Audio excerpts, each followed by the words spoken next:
जय हिंद। आज के इस वीडियो में हम देखने वाले हैं जैक बोर्ड के द्वारा जो जारी किया गया है मॉडल सेट आप लोगों का 2025-26 का क्लास 10th के बच्चों के लिए जो हिंदी का है, हिंदी ए, जो आप लोगों का 2026 में जारी किया गया है सेट 1।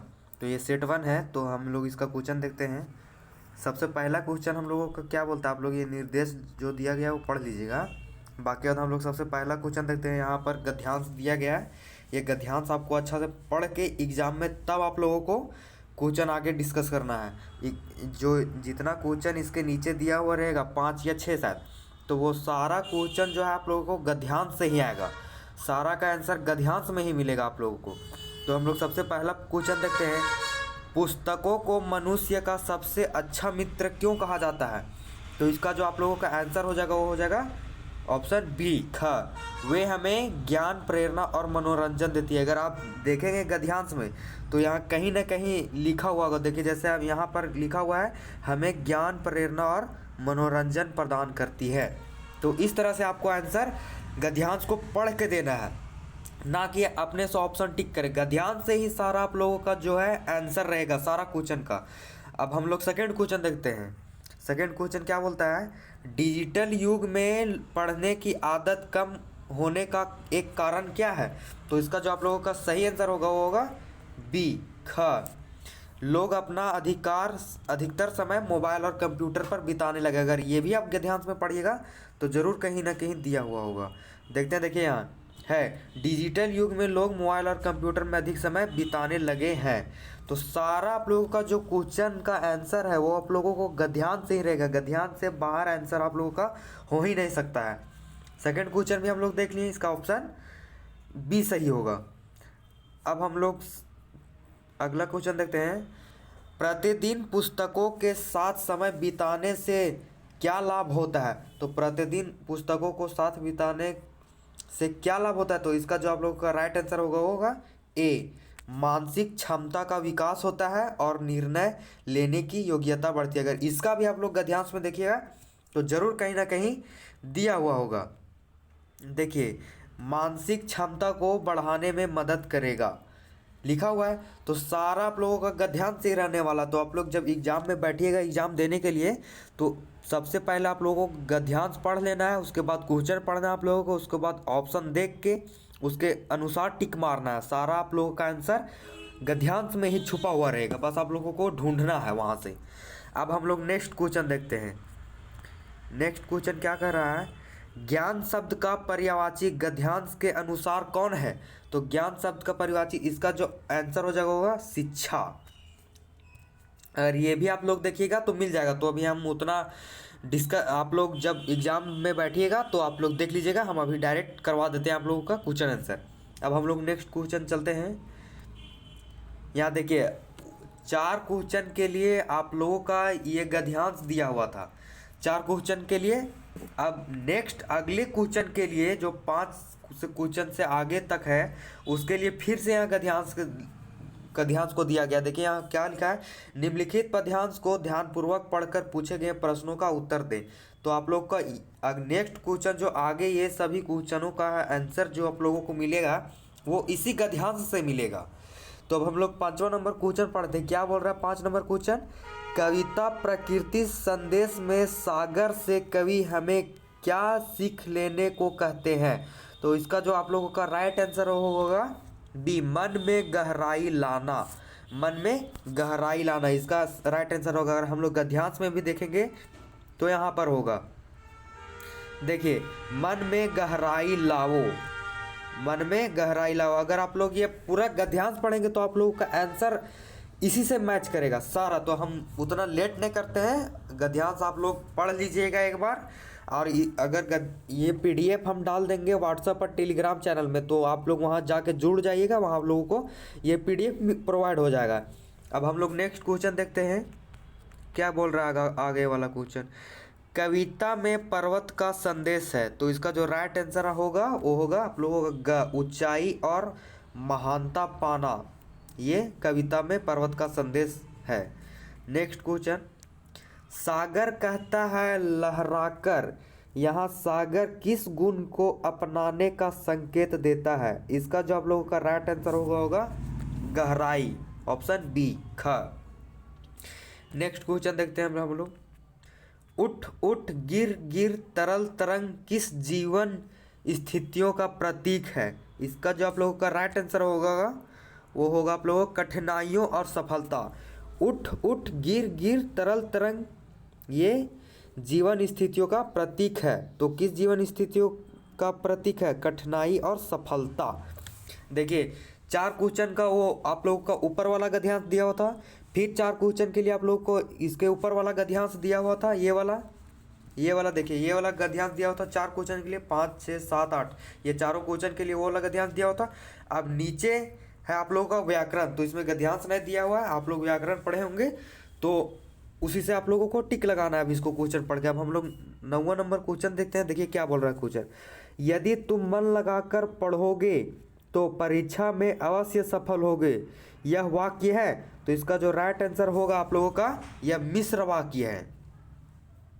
यदि तुम मन लगाकर पढ़ोगे तो परीक्षा में सफल होगे। अगर तुम कोई काम करोगे तो वो तो काम में तुम सफल होगे, तो ये मिश्र वाक्य है। अब हम लोग आगे नेक्स्ट क्वेश्चन देखते हैं। मोहन पढ़ाई करता है और सोहन खेलों में अच्छा है, यह वाक्य है। तो इसका जो राइट आंसर होगा वो संयुक्त वाक्य है, ऑप्शन डी ख। आगे नेक्स्ट क्वेश्चन देखते हैं। फल खाया जा रहा है, यह किस वाक्य का उदाहरण है? तो इसका जो आप लोगों का राइट आंसर होगा बी कर्मवाच्य। फल खाया जा रहा है कर्मवाच्य होगा ये वाला आप लोगों का आंसर। आगे नेक्स्ट क्वेश्चन देखते हैं। आकाश में बादल छाए हुए हैं, इसमें बादल कौन सा पद है? तो आप लोग बताइए इसमें कौन सा पद है? आकाश में बादल छाए हुए हैं, इसमें बादल कौन सा पद है? तो इसका जो आप लोगों का राइट आंसर होगा वो होगा बी संज्ञा। संज्ञा पद है आकाश।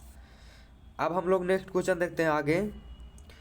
उसकी आवाज़ बिजली की तरह गूंज रही थी, यह कौन सा अलंकार है?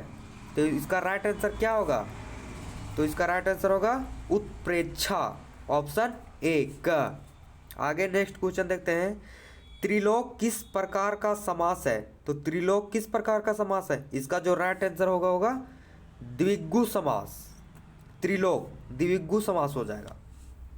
आगे नेक्स्ट क्वेश्चन देखते हैं हम लोग। ईमेल लेखन किससे संबंधित है? तो ईमेल लेखन किससे संबंधित है? आधुनिक संचार माध्यम से संबंधित है। आगे नेक्स्ट क्वेश्चन देखते हैं अब। पढ़ाई जीवन को उज्जवल बनाती है, इसमें कौन सा अलंकार है? पढ़ाई जीवन को उज्जवल बनाती है, इसमें कौन सा अलंकार है? तो ये मानवीकरण अलंकार है। आगे अब हम लोग नेक्स्ट क्वेश्चन देखते हैं। पाठ्य पुस्तक, फिर यहाँ आप लोगों को गद्यांश दिया गया है, तो ये गद्यांश आगे जो अब जितने इसके आगे हम नेक्स्ट क्वेश्चन पढ़ेंगे वो सारा उसका आंसर गद्यांश से दिया हुआ रहेगा। तो ये कहानी लग रहा है, ये कहानी आप लोगों को पढ़ लेना है और उसके बाद आप लोगों को आगे टिक करना है। ये कहानी यहाँ तक पूरा है, इसको पढ़ लीजिएगा आप लोग अच्छा से। हम सीधा टिक करते हैं आगे। लायुंग किस प्रकार की बस्ती बताई गई है? तो लायुंग किस प्रकार की बस्ती बताई गई है? तो ये अगर आप लोग गद्यांश पढ़िएगा तो सारा आंसर जो है आप लोगों को गद्यांश से ही है इसमें। तो अब हम लोग सीधा टिक मारते हैं इसमें। तो लायुंग किस प्रकार की बस्ती बताई गई है? तो इसका जो राइट आंसर होगा ख, शांत और नन्ही बस्ती है, मतलब छोटी बस्ती है। नेक्स्ट क्वेश्चन देखेंगे। उपयुक्त गद्यांश में वातावरण की शांति की तुलना किससे की गई है? तो गद्यांश आप लोग पढ़िएगा तो वहाँ पता चल जाएगा कि शांति की तुलना किससे की गई है। तो इसका जो राइट आंसर होगा वो होगा ऑप्शन सी ग। मंदिर और घंटियों और घुंघरुओं की रुनझुनाहट। मंदिर में आप लोग ऐसे भी जाते होंगे अक्सर, तो वहाँ शांत माहौल रहता है, शांति रहता है, तो वहाँ आप लोगों को अच्छा लगता होगा। अब हम लोग आगे नेक्स्ट क्वेश्चन देखते हैं। 19 नंबर क्या बोल रहा है? देखिए यहाँ भी गद्यांश दिया हुआ है, ये भी गद्यांश को ध्यानपूर्वक पढ़ना है, उसके बाद आप लोगों को आगे टिक मारना है। ध्यानपूर्वक गद्यांश को पढ़ लेना है, उसके बाद टिक मारना है। अगर हम लोग जो ये गद्यांश दिया हुआ था इससे ये क्वेश्चन का आंसर मिल जाएगा आप लोगों को, 17 का 18 का मिलेगा। ये 2 क्वेश्चन का आप लोगों का आंसर उ गद्यांश से पढ़ के मिल जाएगा। अब नेक्स्ट गद्यांश पढ़िएगा तो इसके नीचे वाला सारा क्वेश्चन का आंसर मिलेगा आप लोगों को। तो ये गद्यांश भी सब आप लोगों को गद्यांश पढ़ लेना है। नेक्स्ट क्वेश्चन देखते हैं हम लोग। मृतक में भी डाल देगी जान का क्या अर्थ है? तो मृतक में भी डाल देगी जान का क्या अर्थ है? तो इसका जो राइट आंसर आप लोगों को होगा वो सी ग। हताश और निराश व्यक्ति में खुशी ला देना, हताश और निराश व्यक्ति में खुशी ला देना, इसका राइट आंसर हो जाएगा आप लोगों को। अब नेक्स्ट क्वेश्चन देखते हैं। धूली धूसर तुम्हारे ये गात पंक्ति में गात का अर्थ है? तो इसका जो राइट आंसर होगा वो बी ख शरीर। नेक्स्ट क्वेश्चन फिर देखिए यहाँ पर लिखा हुआ क्या, निम्नलिखित प्रश्नों का सही विकल्प का चयन करें। तो ये निर्देश दिया गया आप लोगों को, तो सही विकल्प का चयन करना है।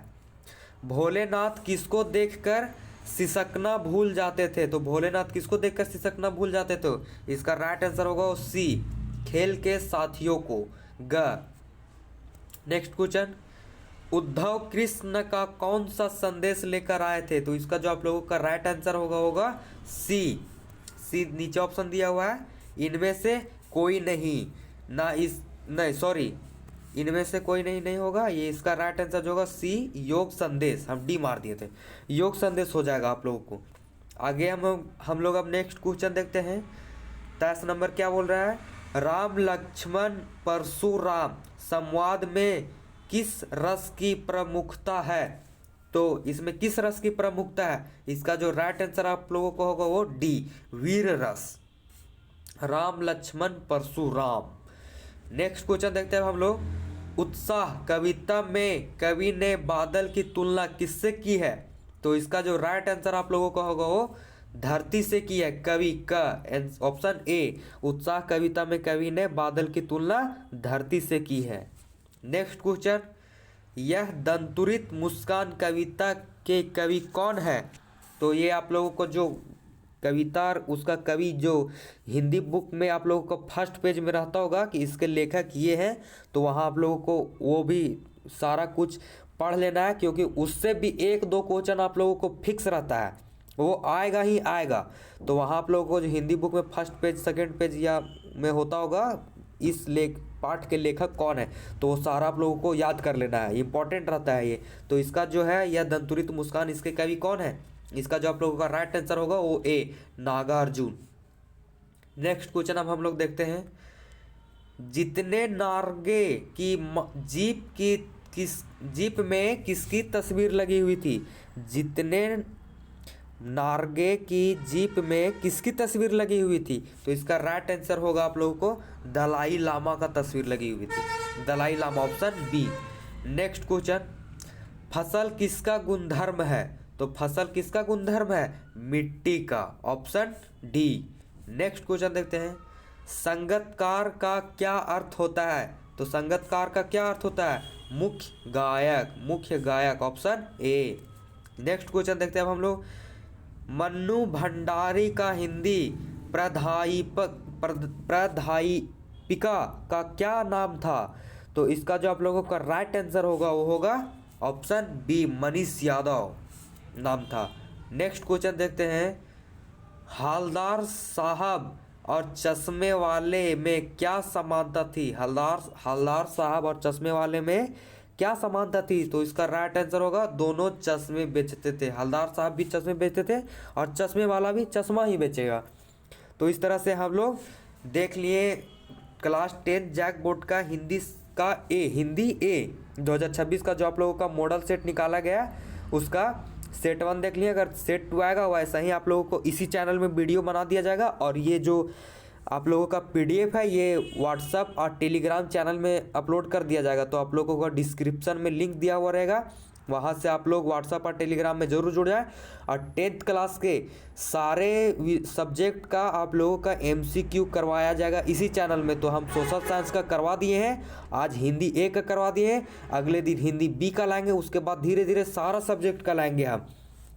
तो आप बने रहिएगा इसी चैनल में, सब्सक्राइब कर लीजिए इसको, ताकि आप लोगों का वीडियो जैसे हम डालें तो नोटिफिकेशन पहुंच जाए। अब ग्रुप में आप लोग ज़रूर जुड़िएगा, टेलीग्राम और व्हाट्सएप में। जय हिंद।